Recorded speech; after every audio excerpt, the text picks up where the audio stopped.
You're standing in a backyard in the Pearland neighborhood of Houston on a Saturday afternoon when your brother-in-law's hand connects with your face so hard that the sound echoes across an entire patio full of people.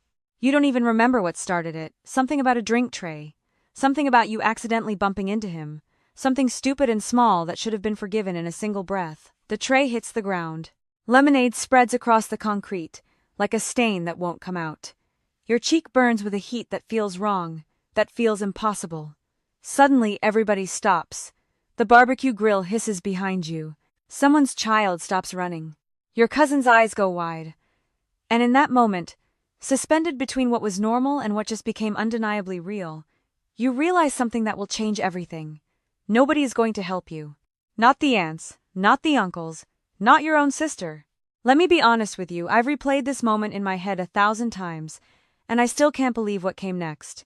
He steps closer to you, and his jaw is tight in a way that says he's not done. His voice comes out cold and controlled, and he says something that lands harder than the slap itself. Don't you ever touch me again. You press one hand to your cheek. Your fingers come away and you feel like you might say something defensive, but instead you just say, I didn't. He points at the mess on the ground, at your shoes soaked with lemonade, at the destroyed gathering, and he says, clean this mess. And get out. The second part of that sentence is the part that breaks you, not the slap, not the blame. The part where he tells you to leave your own family's barbecue, because he believes he has that power. And somehow, terrifyingly, maybe he does. Your sister walks over. Her name is Melissa. She's 3 years older than you, and when you were kids, she used to braid your hair before school and call you her favorite little sister. She wraps an arm around his waist, and then she looks at you with an expression you've never seen before. Not anger, not disappointment, something colder than both. Apologize to him, she says. You stare at her. You're certain you haven't heard correctly. Your cheek is bright red. There's a handprint forming that everyone can see, and your sister is looking at you like you're the one who did something wrong. You say her name, Melissa, he slapped me. Her eyes harden in a way that confirms she heard you, that she understands, and that she doesn't care. Apologize or leave, she says. If you've ever stood in a moment where someone you loved looked right at you and chose someone else, if you've ever felt that specific crushing weight of being alone in a room full of people who should have your back, that's what this moment is. That's what this does to you. You look around the backyard you helped set up that morning. You bought the decorations yourself because Melissa said money was tight. You brought most of the food. This gathering only happened because you made it happen, because you're the person in the family who says yes to things. You're the one who watched their daughter for a year after she was born without asking for money. You're the one who paid their utility bills when their paychecks didn't stretch far enough and Daniel lost his job. You're the one who shows up early to hang decorations and stays late to clean up. You're the one everyone calls when something needs doing.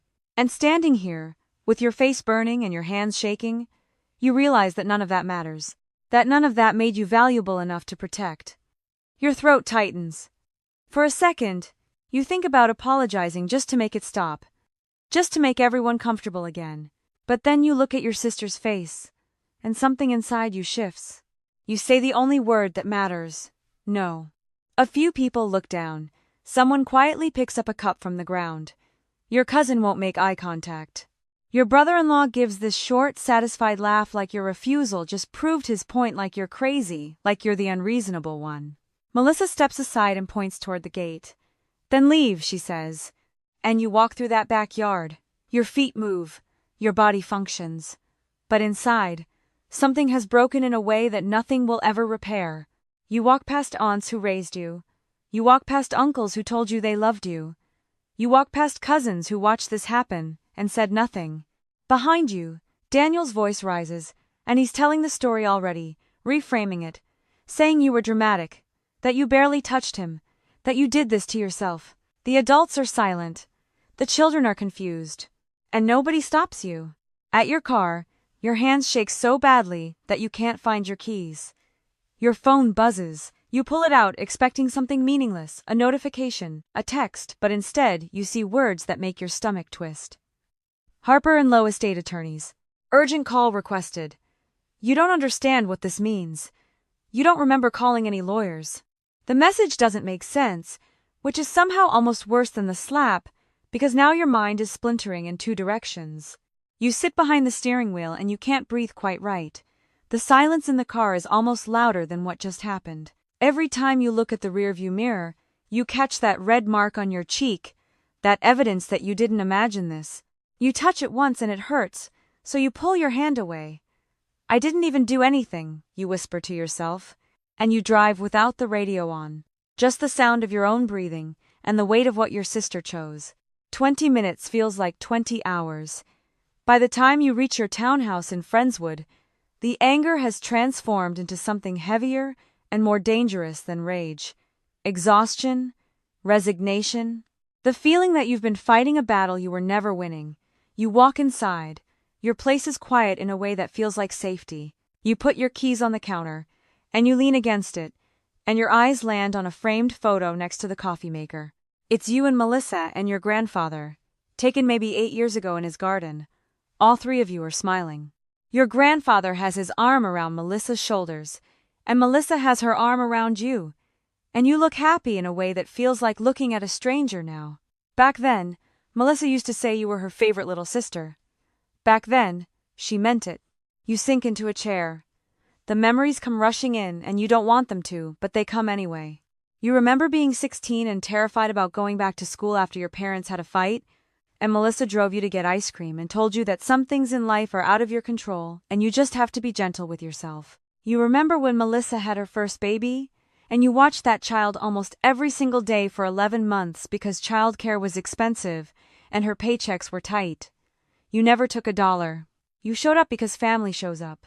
You remember your brother-in-law losing his job and Melissa calling you crying late at night, saying, "I don't know what we're going to do," and you going to their house and paying their electric bill and their water bill without telling anyone because Melissa begged you not to. "No one can know," she said. "You promised you wouldn't tell, and you never did." You kept her shame secret like it was your own. You think about every birthday where you bought the cake, every Christmas dinner where you brought sides and cleaned up afterward, every family reunion where you hung the decorations and organized the games, every time your grandfather needed a ride to a doctor's appointment and you canceled your own plans without even hesitating. You became the person everyone relied on. You became useful, you became essential, but somewhere along the way, you also became invisible. You became the person it was safe to take for granted.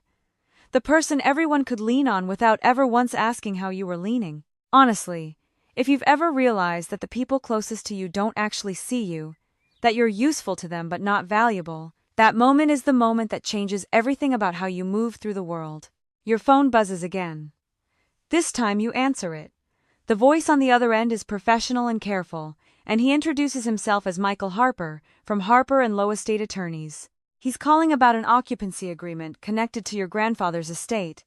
He says it requires your immediate attention. You don't understand.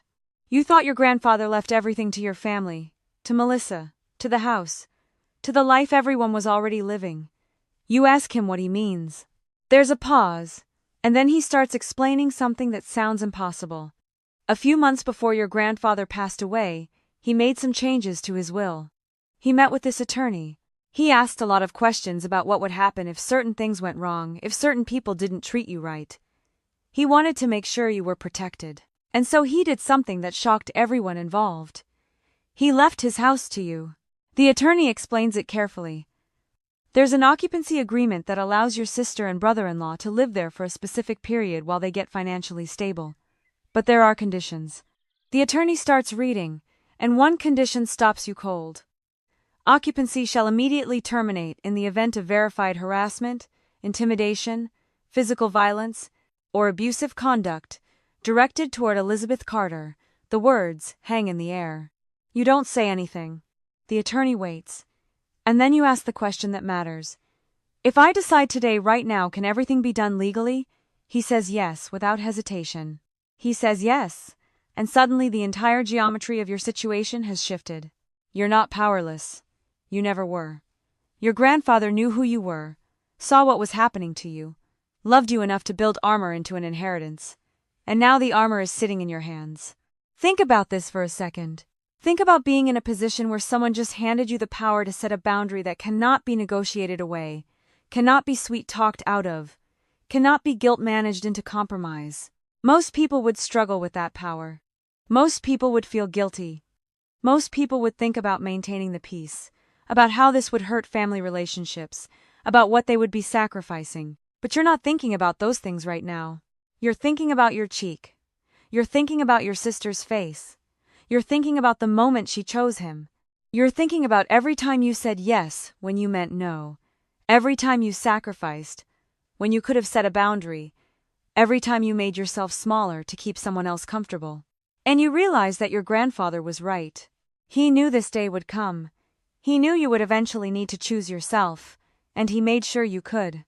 You tell the attorney to move forward. Your voice is steady. Please proceed, you say. And then the attorney says something that sounds final. I'll begin immediately. When you hang up the phone, you understand that you've just set something in motion that cannot be stopped. You've enforced a consequence. You've used your power. And everything that comes next, everything your sister will feel, everything Daniel will experience, every family conversation that's about to happen, it all traces back to this single moment. Your decision. Your choice. Your boundary. Meanwhile, back in that backyard in Pearland, the barbecue has restarted. Someone flipped the burgers. Children are running again. But something is different now. The adults are uncomfortable in a way they can't quite name. Daniel stands near the cooler with a cold drink in his hand, and he's laughing loudly about something. But the laughter sounds different now, more defensive, like he's trying to convince people. I'm telling you, he says, shaking his head. Like this is all a misunderstanding. She's always been dramatic. She barely even touched me, and acted like I was the problem. A couple of cousins exchange glances. Nobody argues. But nobody laughs with him either. That silence is new. Daniel continues. Some people just need to learn boundaries. She did this to herself. Your sister nods. Exactly, she says. She could have apologized, but she's too stubborn. But even as she says it, you can imagine her voice wavering a little. You can imagine some small part of her recognizing that what they're saying doesn't match what actually happened. That's the voice she's going to listen to. Much later, when she's alone. Aunt Carol, your father's sister, the one who raised you when your parents worked late, she folds her arms. Daniel, she says carefully. I watched what happened. He looks at her. Everyone looks at her. You slapped her, she says. He shrugs. He actually shrugs, like this is a minor detail, like the physics of what occurred is being debated rather than witnessed. Aunt Carol frowns. I saw it, she says. And everyone else saw it too. Daniel scoffs and says something about her not seeing it from his angle, and Aunt Carol's voice gets quieter but harder. I saw enough, she says. Melissa steps forward before Carol can continue, like she needs to protect Daniel from his own consequences. My husband doesn't owe anyone an explanation, she says. Carol looks at her niece, at your sister, and her voice drops further. Your sister walked out of here with a handprint on her face. Melissa crosses her arms. And she could have avoided all of this by apologizing. Several relatives look away. They don't want another argument. They've already shown they won't fight. But something has shifted. Daniel is still standing there looking confident, but people aren't mirroring that confidence anymore. People are pulling out their phones quietly. A cousin sends a message. Are you okay? Another one writes, I'm so sorry, nobody stopped him. An older uncle mutters to his wife, we should have said something. We really should have. The wife nods. We should have. These are the people who watched. These are the people who made a choice in that moment not to help, but they're recognizing now that the choice was wrong. For the first time all afternoon, Daniel notices the atmosphere shifting. People are waiting for the barbecue to end. They're not enjoying it. They're enduring it. An hour passes. People start gathering their things. There are polite goodbyes, but the warmth is gone. The ease is gone. Daniel watches it happen, and you can imagine his confusion, his brain trying to understand why his version of the story isn't landing anymore. What is everybody so quiet about? He asks. Nobody answers. Melissa forces a smile. They're just tired, she says. He believes her because he needs to. As they load things into the SUV, Daniel smirks. I guarantee Elizabeth will call tomorrow pretending none of this happened, he says. She always comes around, Melissa responds. But even she sounds uncertain now. Exactly, he says. and he slams the tailgate shut. People like her never stay mad. They drive home convinced they've won, convinced the day ended exactly as Daniel wanted it to, convinced that you'll be calling tomorrow with an apology or an excuse, or some form of reconciliation. They have no idea what's waiting for them. 20 minutes later, Daniel turns onto their street. He slows the SUV. Something is wrong. There's a white sedan parked in front of the house. Behind it, another vehicle. Standing near the front walkway are 3 people. A man in a tailored navy suit holds a leather briefcase. Beside him stands a uniformed locksmith with a toolbox on the concrete. A third person, dressed as a courier, holds a large sealed envelope. Melissa leans forward. "Are they at the wrong house?" she asks. Daniel laughs. "They must be," he says. He parks confidently. He climbs out like he owns the place, which, in his mind, he does. "Can I help you?" he asks. The suited man smiles politely. "Good afternoon," he says. He removes a business card. "My name is Michael Harper. I'm an attorney representing the owner of this property." Daniel frowns. "The owner?" The attorney looks at them both. "Before we proceed, may I confirm your identities?" Daniel crosses his arms. "I'm Daniel Brooks," he says. "I'm Melissa Brooks," she adds. The attorney nods. "Thank you." He accepts the sealed envelope from the courier and hands it directly to Daniel. "Before you enter this house," he says, "you need to read page 1. Daniel tears open the envelope. He's moving fast now, with the confidence of someone who believes this is a mistake that will be cleared up quickly. "This is ridiculous," he says. "Some kind of clerical error." Melissa tries to read over his shoulder. The attorney remains silent. The first page has a bold header, and Daniel's eyes stop moving when he reads it. His confident smile fades. The color drains from his face slowly. You can imagine it, even though you're not there. Melissa reaches for the papers. "Daniel, what is it?" He doesn't answer. She takes the documents from his hands. The very first paragraph reads, "The legal owner of this property is Elizabeth Carter, pursuant to the final probate order and recorded deed executed following the estate of Harold Carter." Melissa stares at those words. "No," she whispers. She turns the page. "No, this can't be right." The attorney finally speaks. "There is no mistake." Daniel looks up angrily. "My wife inherited this house from her grandfather," he says. "No," the attorney replies, and his voice is gentle but final. "Her grandfather transferred ownership to Miss Elizabeth Carter. The deed was properly recorded several months ago. They can't deny it. They can see the recorded deed. They can see the probate order. They can see the occupancy agreement signed by a notary, and their grandfather's signature. The signature is real. The documents are real.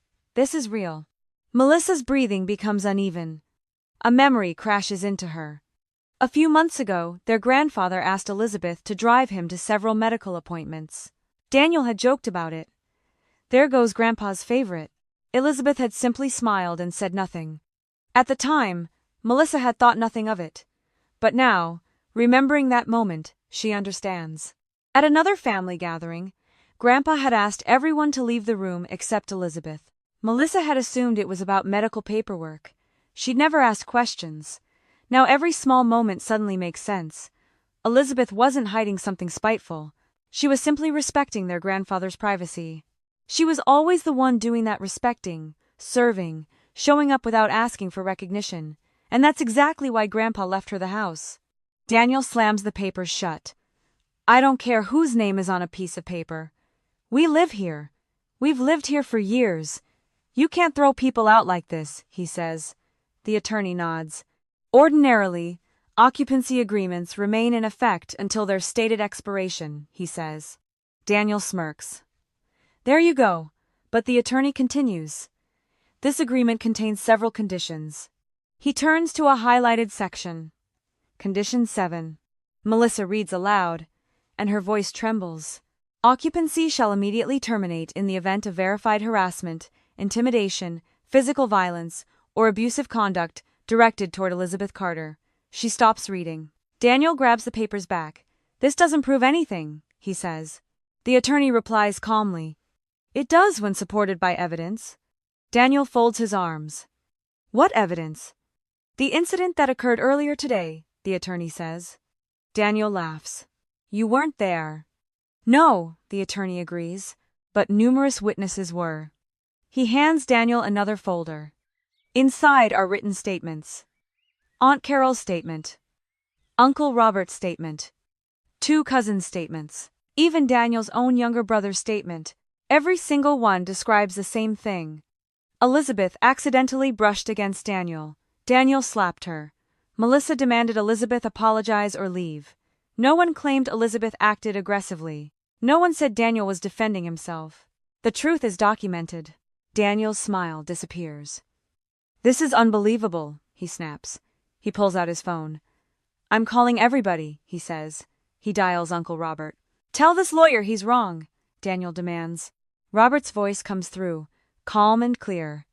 I'm not lying for you, Daniel. The line goes dead. He calls another cousin. No answer. Then Aunt Carol. She answers immediately. You hit her, Daniel. I saw it. I'm not defending you. She hangs up. One by one, every call ends the same way. Some don't answer. Those who do refuse to support him. The people who watched, the people who made a choice to stay silent, they finally found their voices. They're choosing truth. Melissa slowly lowers herself onto the front steps. Tears fill her eyes. I told her to leave, she whispers. The memory replays. Elizabeth standing alone with a bright red handprint on her face, looking at her own sister for help, receiving none. I told her to apologize or leave, Melissa whispers. She buries her face in her hands. What have I done? The attorney looks at her sympathetically. Miss Carter made no threats, he says quietly. She simply instructed our office to enforce the agreement that already existed. Daniel stares at the house, like he's looking at something that's no longer his.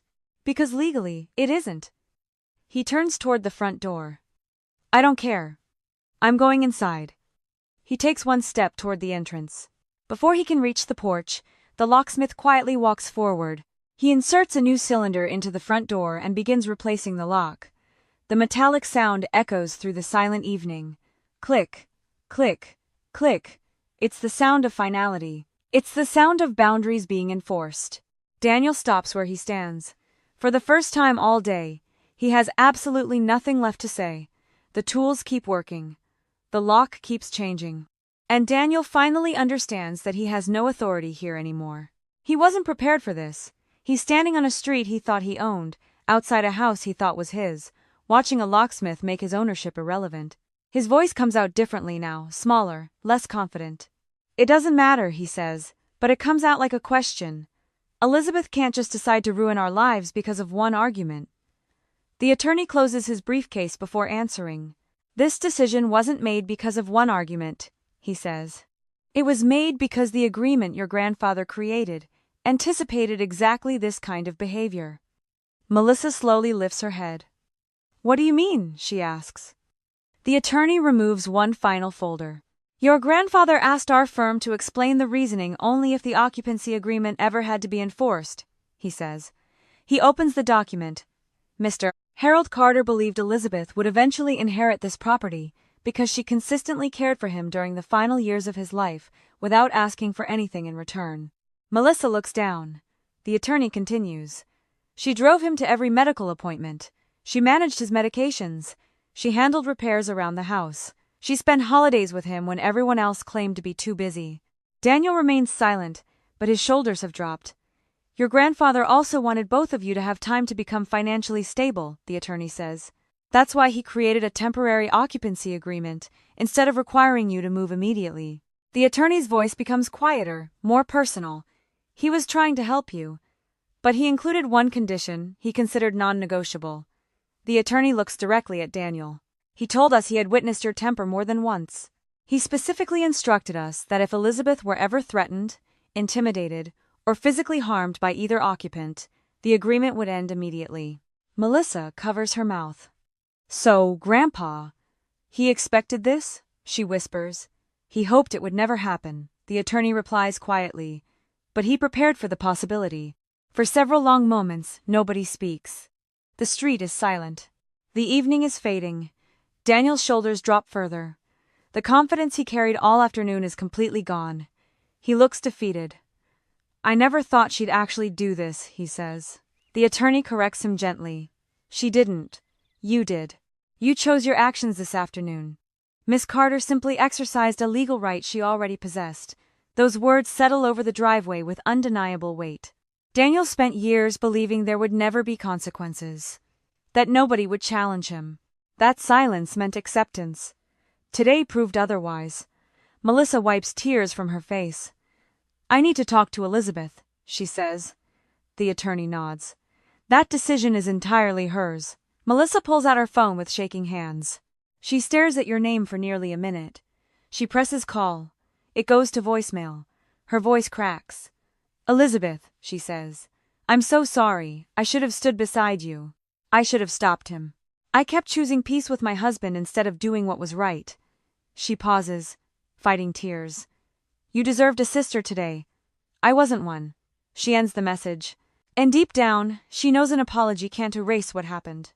Some things, once broken, don't reassemble the same way. Over the following week, Daniel and Melissa pack their belongings under the legal timeline. There are no dramatic confrontations, no courtroom battles. Everything proceeds exactly as the agreement required.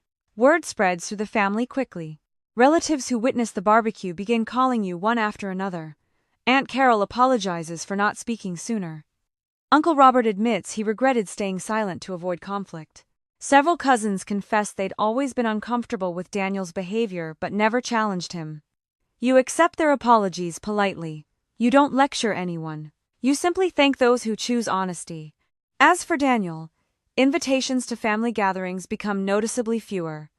People no longer laugh at his cutting remarks.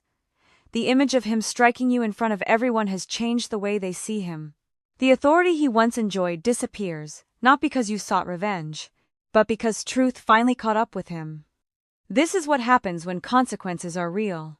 A month later, you unlock the front door of the house your grandfather entrusted to you. You don't rush to erase the past.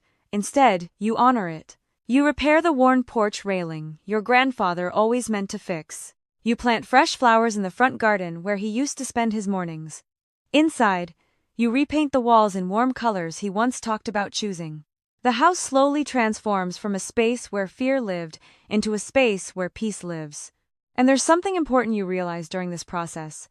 For the first time, the house feels peaceful not because it's empty, but because it's free from fear. Think about this. Think about how the absence of fear changes the texture of a place, of a relationship, of your entire life. Most people don't understand this until they've lived both versions. You also stop saying yes to every request that comes your way. You no longer believe that love is something you have to earn through sacrifice. If someone respects you, you help them gladly. If they don't, you walk away without guilt. You set boundaries like your grandfather set them for you. Not out of anger, but out of love for yourself. By the end of summer, you invite a small group of relatives to a barbecue in the same backyard. But this gathering looks nothing like the one you left weeks earlier. People laugh without mocking anyone. Children run through the grass without tension in the air. Conversations feel easy. Respect replaces anxiety. As the sun begins to set, Aunt Carol hands you a plate of grilled vegetables and smiles. Your grandfather would have been proud, she says. You look around the yard at the flowers, at the family members who chose kindness, at the home your grandfather trusted you to protect. And you smile quietly, because you finally understand something that took you years to learn. Walking away from that first barbecue wasn't the moment you lost your family. It was the moment you finally stopped accepting a version of family that demanded your silence. And in choosing your self-respect, you gained the peaceful life your grandfather always hoped you would have. Here's what I want you to sit with today. If you've ever been in a room where someone looked right through you, where your pain was treated as an inconvenience, where your own people chose someone else's comfort over your bleeding cheek, you're not alone. And you're not powerless either. You might not have a house waiting for you, but you have boundaries. You have the right to walk away. You have the right to say no and mean it. And sometimes, the most powerful thing you can do is refuse to negotiate away your own dignity for the sake of keeping peace. The question isn't whether you can afford to set a boundary. The question is whether you can afford not to. Comment below. Are you on Elizabeth's side, or do you think she went too far? Drop a 1 if you would have enforced the boundary. Drop a 2 if you would have tried harder to fix the family first. And tell me, where are you watching this from right now? What time is it where you are? Have you ever had to choose between peace and your own self-respect? I'd love to hear your story in the comments below. If this resonated with you, if this made you think about something you've been putting off, please hit that subscribe button. Thank you for watching.